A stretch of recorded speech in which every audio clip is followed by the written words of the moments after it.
پہچاننے والے نے کہا آپ بھی یہاں پہ آئی ہوئی ہیں، کتنی قربانی دی؟ کہا امام رضا کے نام پہ 8 قربانی۔ اب پھر منا کے میدان میں قربانی بھی دے دی، اپنے اسماعیل کو ذبح کر دیا۔ ابراہیم نے اپنے اسماعیل کو ذبح کیا تھا۔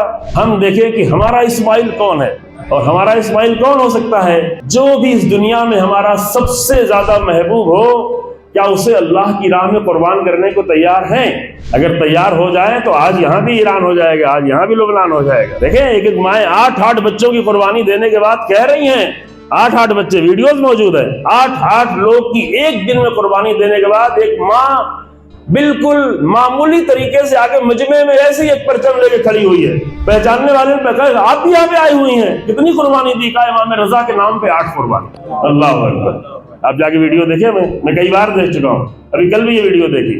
امام حشتم کے نام پہ 8 قربانی، اور اس کا کوئی بھی فخر نہیں، بہت جیسے شرمائی جا رہی ہے، جیسے عجیب ہمبلنس کا عالم ہے 8 قربانیاں دینے کے بعد۔ ہم تو تبرک پاٹ کے بھی ایسا فخر کرتے ہیں کہ ہمارے جیسا تبرک تو کسی نے نہیں پاٹا، اور ہمارے جیسا بکرا تو کوئی نہیں لایا۔ یہ بکرے پہ فخر کرتے ہیں، یہ خاک پہ جائے، یہ بکرا کچھ بھی نہیں ہونے والا ہے، یہ ان بکروں سے کچھ نہیں ہونے والا ہے۔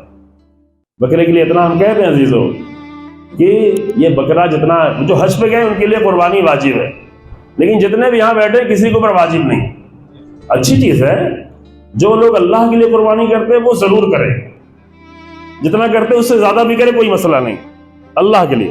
لیکن جو لوگ بکرے کے لیے کرتے ہیں اور فلاں کے لیے کرتے ہیں اور انا کے لیے کرتے ہیں اور گوشت زیادہ کھانے کے لیے کرتے ہیں کہ ہم اپنے رشتہ داروں کو دو، پھر مجھے دیں، فریزر بڑا ہے کہ نہیں ہے، لائٹ آتی ہے کہ نہیں ہے، تو بہتر ہے کہ تھوڑی سی قربانی کر لیں۔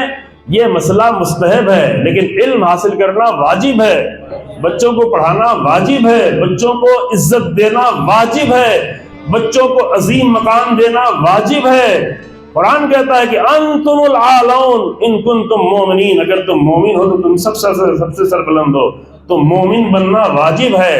مومن بن گئے تو سب سے زیادہ سربلند ہونا واجب ہے نا؟ شک ہو رہا ہے؟ مومن بننا واجب ہے کہ نہیں ہے؟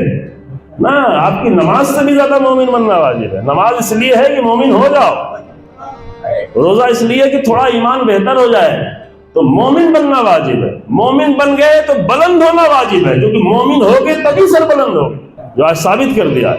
لیکن اس کی بنیاد کہاں سے ہوتی ہے؟ اس کی بنیاد کسی علم سے ہوتی ہے، کسی معرفت سے ہوتی ہے۔